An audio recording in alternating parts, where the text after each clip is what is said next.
Tovot, Hazak ou Baruch Rabotai, Besorot Tovot, on est aujourd'hui le 4 dans le mois d'Adar. Et comme on essaye de vivre en ce moment l'événement de notre paracha, vous avez remarqué qu'elle parle de tous les détails qu'il y avait dans le tabernacle. Et après, ça se répète aussi dans les parachiotes plus tard, Vayakel, Pekoudé. Pourquoi tous ces détails-là? Le Hida, Rabbi Yosef Chaim David Azoulay, un des grands rabbins décédés en Livorno, en Italie, dans l'année 1806. L'Aïloula, lui, c'est dans 5 jours, le 11 Adar. Et lui, il a écrit un des livres qui s'appelle Péné David. Il nous apprend un message royal. Tout ce qu'on va lire cette semaine, tout ce que la Torah elle raconte sur le tabernacle, ça représente chacun de nous ce qu'il doit faire dans sa vie chaque jour. Et il commence avec les détails. Les sacrifices, comment ça s'appelle en hébreu? Korbanot. Korbanot, ça veut dire se rapprocher.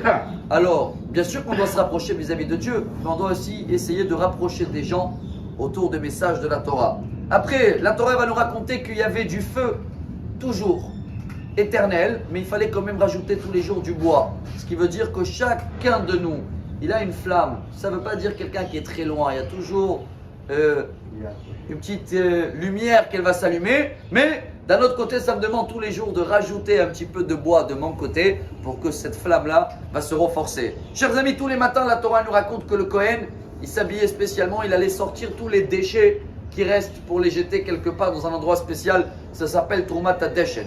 Pour nous apprendre, il dit le Hida, que chacun de nous, le Yetzer Hara, il travaille chaque jour et il laisse des petits déchets. Et n'oubliez pas, chaque matin, d'enlever les déchets d'hier, d'oublier le mal qu'il était là et d'avancer. Avancer où? Vers les Aaron Abrit. Comment on appelle ça? Où il y avait la Torah, l'arche, l'alliance. Alors, ça c'était tout en or, bien sûr, avec des chérubins, kérouvim, qui étaient comme ça, Sochachim Bechanfehem. Ce qui veut dire ta famille. Ils avaient une image des enfants. N'oublie pas de les protéger. Ça veut dire pas seulement travailler que dehors et pour les autres et oublier d'abord les proches qui ont besoin de toi. Et n'oubliez pas, il y avait dedans comme des manches pour les tenir, que la Torah elle dit jamais il faut les enlever. Il faut être toujours prêt à les porter. C'est tous ceux-là qui savent supporter la Torah. On termine en beauté, chers amis.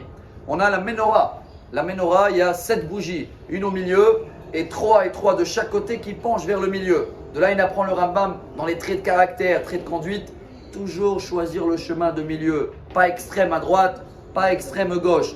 On continue sur la table, il y avait Shulchan Apanim. Tous les Shabbats, il fallait préparer du pain, 12 pains royal, pour nous apprendre que chaque table de Shabbat à nous doit être royale et de savoir comment se comporter à table. On termine en beauté avec une bonne odeur. Et la Torah nous raconte aussi qu'il y avait le Ketoret, l'hôtel, le petit hôtel où il y avait une bonne odeur. Chacun de nous, il doit, où il passe dans la rue, que les gens ils disent, il sent bon. Je ne parle pas de parfum, il sent bon de ses traits de caractère, de sa conduite.